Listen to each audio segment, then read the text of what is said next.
안녕하세요. 10월 18일 화요일 이른 아침 오늘 새벽 5시 조금 전에 뉴욕의 시장이 또다시 큰 상승으로 막장 마감을 했습니다. 나스닥은 지난 금요일 상승을 했고 지난 토요일에 또 3%대의 하락을 보였고 오늘 새벽 역시나 나스닥은 354포인트 3.43% 회복을 하고요. 지수는 1675포인트로 마감을 했습니다. 지난 금요일보다는 종가보다는 조금 더 높은 즉 10,000포인트 1088포인트를 저점으로 했었고요. 지난 금요일 새벽에 지난 또 토요일 새벽녘에는 3%대 하락을 했으면서 갭상승을 하고요.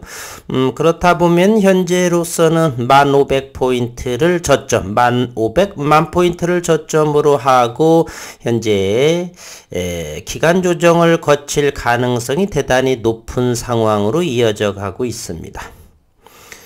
오늘 새벽녘에 이 상승 마감은 영국의 감세안의 대부분이 회복을 했다. 헌트 신임 영국 재무는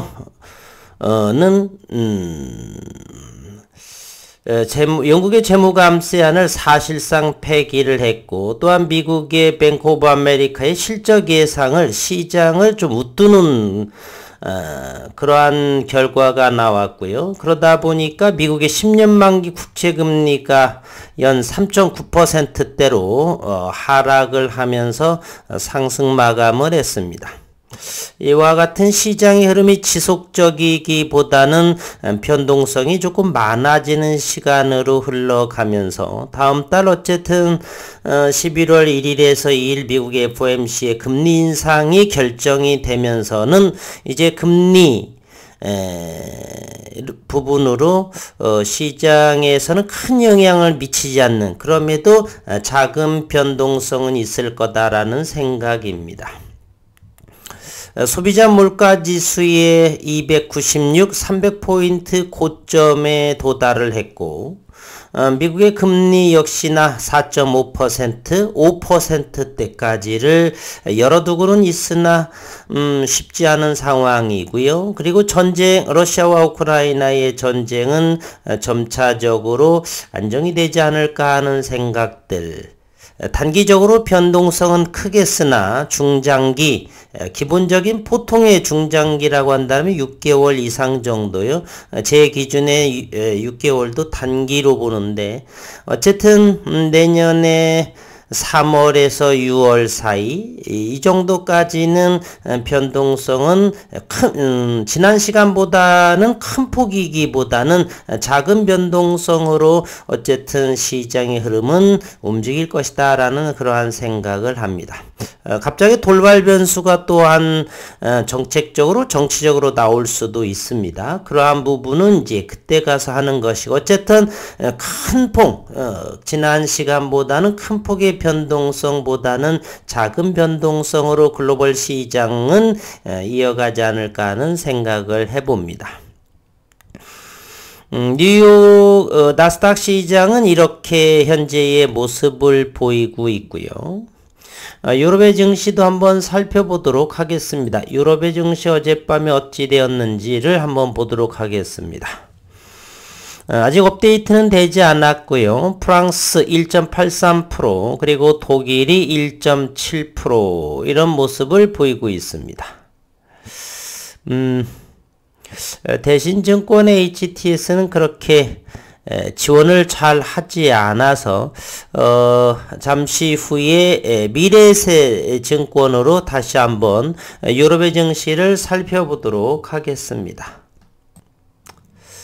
네, 유럽의 증시를 다시 한번 보도록 할게요. 영국의 FTSE 100 지수를 본다라면 0.9%의 상승을 보여주었고 영국의 일간 차트입니다.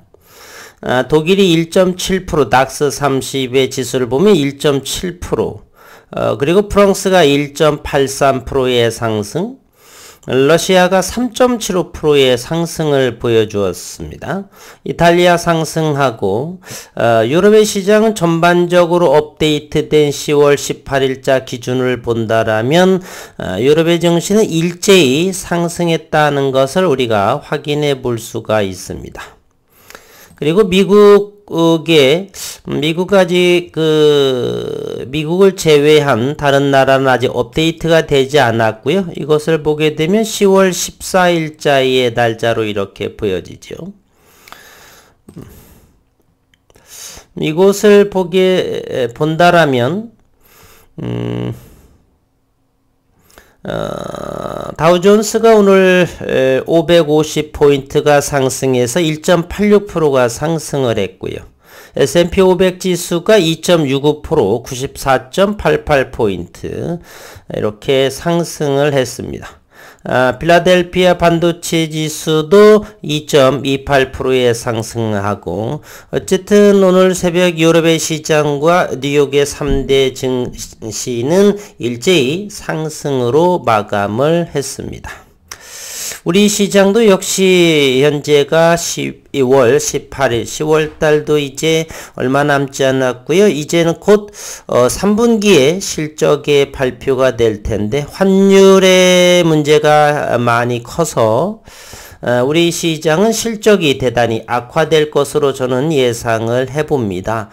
그로 인해서 얼마나 시장이 위축될지 외국인이 탈 코리아, 셀 코리아가 될지를 지켜볼 것인데 현재 삼성전자의 외국인 지분을 본다라면 현재 49% 초반에서 견고하게 이렇게 홀딩하고 있는 상황. 잠시 한번 삼성전자의 외국인 지분 한번 살펴보도록 하겠습니다. 최근 들어서 가장 이것이 한 20년 내에 제가 바라보는 건데 삼성전자는 외국인이 48% 49%를 그 이하로 떨어진 적이 제 기억이 거의 없습니다. 그래서 얼마 전에도 49.24%까지 가장 낮게 1년 반 전에는 외국인들이 57%까지 삼성전자를 보유하고 있고요. 그러한 상황이 최근 들어서 다시 지속적으로 삼성전자를 떠받치고 있는 외국인의 모습이라고 볼 수가 있습니다. 49%대라고 하는 것은 삼성전자를 외국인이 보유하는 데 있어서 가장 낮은 지분율이다라고 생각하시면 되겠고요. 현재는 삼성전자에 대해서 외국인들은 49.55%를 현재 보여주고 있습니다. 49%를 무너지기가 전 세계에서 반도체에 강한 면모를 보이고 있는 삼성전자를 그 49% 미만으로 지분을 갖기는 대단히 바닥권이다 이렇게 생각을 하고요. 삼성전자 우선주에 대해서도 지분율을 현재 본다라면 76.61%입니다. 1년 반 전에는 외국인이 대략 88% 정도를 가지고 있었는데 현재는 고점 대비 16, 17%를 내다 판 형국이 있죠. 그러한 부분을 통합개미 그 이후에 우리 국민들이 많이 받아간 흔적, 기관들도 역시 많이 사지는 않았고요. 이 모든 지분율에 해당하는 부분을 개인 투자자들이 이렇게 받아가고 물론 배당이 목적으로 또 장기적으로 관점으로 은행금리가 낮기 때문에 그러한 목적으로 사놓으신 분들도 있는데 현재는 삼성전자 우선주 한 2년 전 가격 51,700원, 삼성전자 보통주 56,600원의 외국인 지분 보유율. 삼성전자 우선주는 대단히 외국인들이 내다 던진 이런 상황입니다. 우선주는 얼마만큼 더 던질지는 모르겠으나 의결권이 있는 보통주에 있어서는 48% 내려가기는 뭐 그럴 수도 있겠지만 대단히 낮은 확률이다 이렇게 생각이 됩니다. 글로벌 시장 오늘 의미 있는 상승을 보여주었었고요. 앞으로 10일, 12일 정도 미국의 금리 인상 결정을 또 앞두고 얼마만큼의 변동성이 이어질지는 차후 시간을 두고 지켜봐야 될 것이고요. 또한 이 HLB의 공매도가 많이 늘어나고 있는 형국이 있죠. 어제의 HLB의 공매도 수량은 97,925주, 대단히 10만 주, 6자리에 거의 근접한 10만 주의 공매도가 있은 지가 9월 21일, 대략 한 달 가까이 이제 10만 주에 아주 근접한 정도의 공매도가 나왔는데요. 대차를 보더라도 상당하게 대차가 늘어나고 있는 모습이다라는 걸 볼 수가 있습니다. 상환도 170만 주가 이 상환이 이루어졌었고요. 또다시 10월 12일 이후에는 또다시 1550만 주, 1470만 주 정도까지 내려갔다가 또다시 한 80만 주 정도가 또 늘어난 형국입니다. 무엇을 의미하나 생각을 하면 어제의 HLB 홈피에서 이뮤노믹의 이뮤노믹 자회사 이뮤노믹 테라퓨틱스의 교모세포 임상 이상에 대한 조만간에 임상회상 데이터 결과를 나온다라고 공지사항을 올렸었죠. 이 부분이 없다라고 한다라면 연내 12월경에 선낭암에 대한 NDA 신청이 상당 좀 한 달 보름 남짓 정도로 남아있는 상황이었고요. 그러다 보니까 그 기간 내 공매도 세력의 타겟으로 아마 이렇게 를 위해서 이러한 공매도 대차 상황이 늘어난 것이 아닌가 하는 생각도 한번 해보고요. 그런데 갑자기 이제 돌발 변수처럼 생겼지요. 임상 이상 이뮤노믹의 임상 발표도 얼마 남지도 않았고 또 영국의 상황 다시 번복이 되면서 국채 금리가 낮아지고 따라서 증시는 어느 정도 안정화를 위한 방향으로 흘러감에 따라 또한 러시아와 우크라이나의 전쟁도 종식되는 그러한 분위기로 접어들면서 유가도 한번 또 살펴보도록 하겠습니다. 유가도 대단히 안정적인 흐름을 이어가고 있죠. 85.61달러의 유가 안정세를 보여주고 있고요. 환율은 1435원, 고객 예탁금 50조 원을 웃돌고 그러한 상황에 놓여 있습니다. 개인적으로 생각을 한다라면 현재의 코스닥의 지수, 코스피의 지수, 글로벌 시장의 흐름, 고점 서서히 한 6개월 정도를 널리되다 본다라면 현재는 어느 정도가 두려움보다는 새로운 기회의 모습으로 바라보는 것이 옳지 않나 그러한 생각을 한번 해봅니다.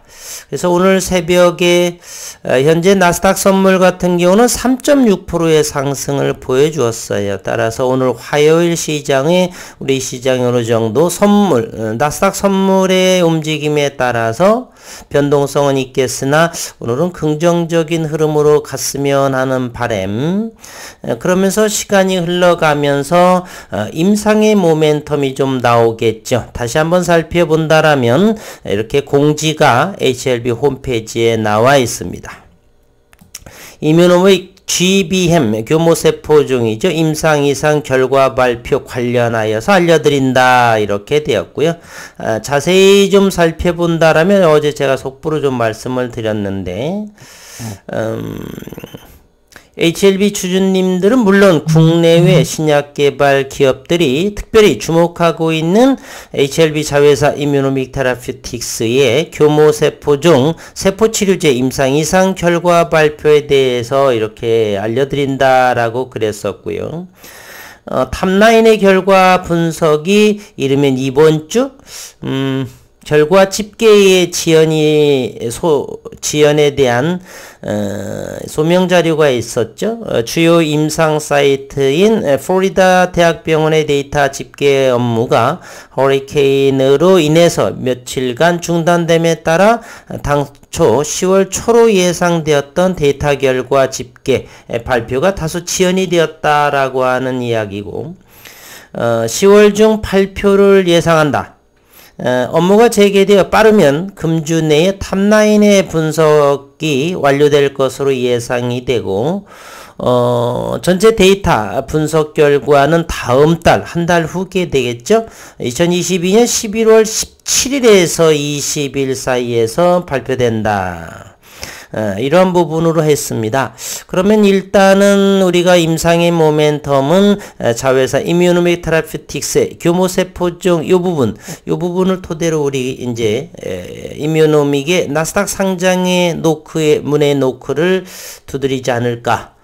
그리고 선낭암에 대한 부분, 그런 선낭암과 간암에 대한 부분도 언급이 돼 있죠.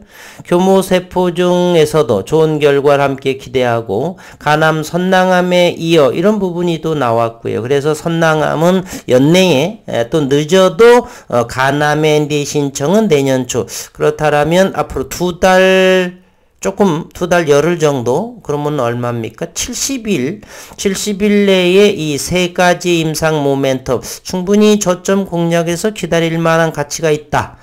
는 저는 개인적인 생각합니다. 시장이 어떻든 간에 말이에요. 그래서 힘든 상황이 좀 이어질지라도 이러한 희망을 안고서 기다려보면 어떤가 하는 아침의 전달 소식을 알려드립니다. 어려운 시장의 연속이고요. 그럼에도 늘 건강 잊지 마시고 일상에서 즐거운 마음으로 생활하시기를 바라겠습니다.